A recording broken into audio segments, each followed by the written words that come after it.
আসসালামু আলাইকুম। লাল নীল দীপাবলি ক্লাসের ২ নাম্বার যে পার্টটা সেটা আর কি। তা প্রথম একটা ক্লাস নেওয়া হয়েছিল ২ নাম্বার যে ক্লাসের মোটামুটি ১৪ থেকে ১৮ পেজ। কয়েকটা পেজ নিয়ে জাস্ট আলোচনা করব। এখানে আমাদের হচ্ছে ওই যে আমরা বাংলা ভাষাকে সাহিত্যকে ৩টা ভাগে ভাগ করছিলাম না? প্রাচীন যুগ, মধ্যযুগ, আধুনিক যুগ। ওই প্রাচীন যুগের প্রধান যে সাহিত্য বা বাংলা সাহিত্যের প্রধান যে গ্রন্থটা সেটা আছে চর্যাপদ। ওই চর্যাপদ নিয়ে লাল নীল দীপাবলি বইয়ে যে কয়টা কথা বলা আছে সে কয়টা কথা ইনশাল্লাহ বলার চেষ্টা করব। তো ফার্স্ট আমরা তো জানি মোটামুটি, তাই না, যে এই একটু আমরা তো একটু জানি যে আলটিমেটলি প্রাচীন যুগ কত। প্রাচীন যুগ ওই যে ৯৫০ থেকে ১২০০ না, ৯৫০ থেকে ১২০০, ঠিক আছে।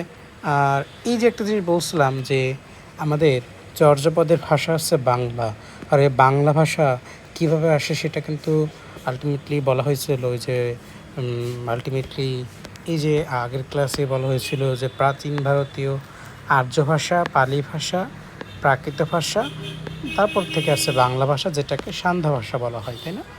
যাই হোক, এই সন্ধ্যা ভাষা, চর্যাপদের ভাষাটাও কিন্তু আলটিমেটলি সন্ধ্যা ভাষা বা বাংলা। আচ্ছা, চর্যাপদের আরও ২টা নাম আছে। এই নামটা একটু কঠিন উচ্চারণ করে, নামটা একটু মনে রাখতে হয় আর কি। এই যে চর্যা বিনিশ্বর, চর্যা সহ্য বিনিশ্বর, জাস্ট নামটা একটু মনে রাখতে পারলেই হচ্ছে।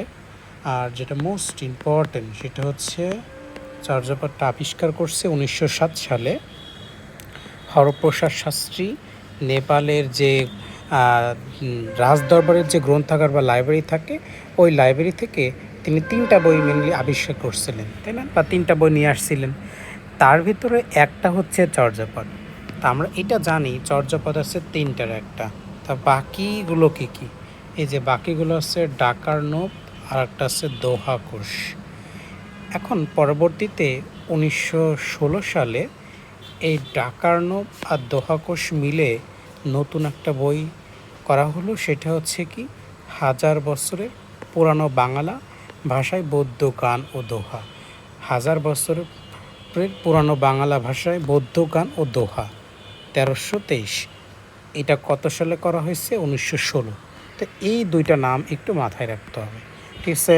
ওকে, এখন খেয়াল করি যে আলটিমেটলি আমরা তো জানি যে চর্যাপদের ভাষাটা কি বাংলা নাকি কী সেটা নিয়ে কনফিউশন থাকে। কারণ ওইটা তো আলটিমেটলি যে নেপালে ছিল, সেটা নিয়ে পরবর্তীতে ডক্টর সুনীতি কুমার চট্টোপাধ্যায় একটা বই লিখে ফেলছেন, তাই না? ইংরেজি ভাষাতে বইটা লিখছেন। সেই বইয়ের নাম কি? বাংলা ভাষার উৎপত্তি ও বিকাশ ১৯২৬। যদিও ইংরেজি ভাষায় লিখছেন, কিন্তু এই বইয়ে তিনি প্রমাণ করছেন কি, যে চর্যাপদের ভাষা হচ্ছে কি বাংলা। এবং এইটা প্রমাণ করছেন আরও কয়েকজন বিজ্ঞানী বা তাকে এই প্রমাণে সাহায্য করছে। ওই যে নামগুলো জাস্ট মনে রাখতে হবে: ডাক্তার বৌদ্ধচন্দ্র বাগচি, শহীদুল্লাহ, সুকুমার সেন, শমসুদ্দিন দাশগুপ্ত। শেষ। এরপরে চর্যাপদের ভিতরে আমরা জানি মোস্ট ইম্পর্টেন্ট যেটা, সেটা হচ্ছে মোট কবিতা কত? ৪৬টি। সরি ৪৬.৫টি। কারণ কি দেখেন তো, কারণ ৪৬টি কবিতা পূর্ণাঙ্গ এবং অর্ধেক কবিতা ছিল হচ্ছে, আর একটা অর্ধেক কবিতা ছিল সেটা ৪৬টা হচ্ছে। আর কবি ছিল হচ্ছে ২৪ জন, এবং কবিরা হচ্ছে ধর্ম কি ছিল? বৌদ্ধ, এবং তারা হচ্ছে পেশায় ছিল বাউল।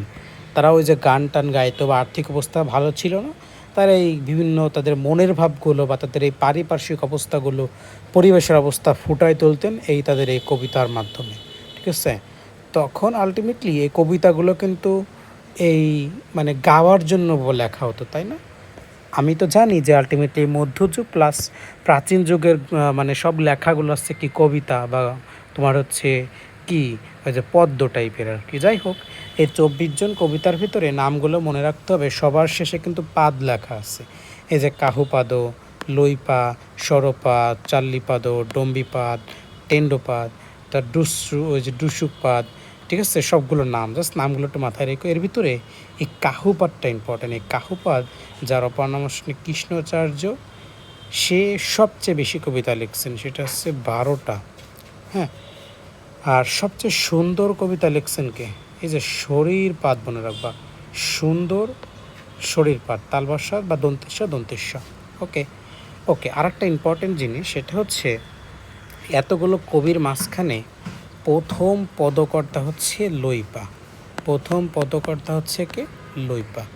তাহলে কবিতা নিয়ে শেষ 46.5টি কবিতা, কিন্তু কবি হচ্ছে 24 জন। আচ্ছা, তারপরে এই যে ভুসুকপাত 6টা লিখছেন, কুকুরিপাত 3টা লিখছেন। এটা আমি মনে রাখি এরকম যে কুকুরিপাত মানে কুকুর আসছে কয়টা? 3টা, মানে 3টা কুকুর। হ্যাঁ, যদিও আলটিমেটলি মনে রাখার জন্য জাস্ট আর কি। আচ্ছা, এরপরে চলে আসি এই যে যেটা বলতেছিলাম যে 18 শতকের আগে কবিতাগুলো শুধুমাত্র গাওয়ার জন্য ছিল, তাই না? পরবর্তীতে ওই যে মাইকেল মধুসূদন দত্ত যে কবিতা আবিষ্কার করলেন, সেটা আলটিমেটলি পড়ার উদ্দেশ্যে তৈরি করা হলো।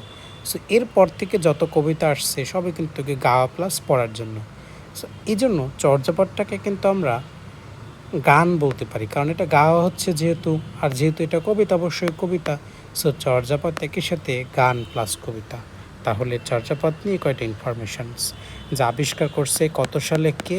হরপ্রসাদ শাস্ত্রী 1907। আর এটাতে কবিতা ছিল 46.5টা, কবি হচ্ছে 24 জন।